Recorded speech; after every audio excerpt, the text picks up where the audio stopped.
Mubalhin na pud mi guys. So kini mga bata nga mga di pa ka maog trabaho. Mao ni mga hinguyogon. Di gyud mabilin mga higala. Okay? Unya niya nanguyog taon. Ang ako ang daga. May Ildis, si Princess Sikina. Asa Princess Sikina ana? Oh, ang ako ang ikaduha si Sarah. Sarah din.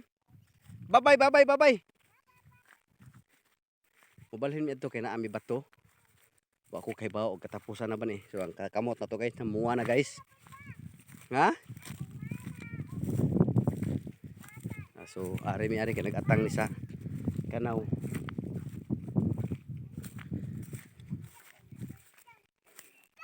Oh, di lagi magtudtod.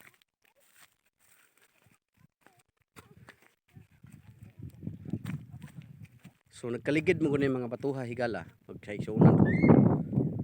Tungod sa linog no, tanawa daghan kayo mga bato na. Ang linog ani mo'y nakaingon nganong nga mga bato ang naang may trabaho ani.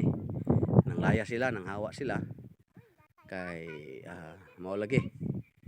Tungod sa pagpangaligid sa bato niadtong 2010 2015 ba to? Kadtong 7.2 magnitude nga linog mga higala.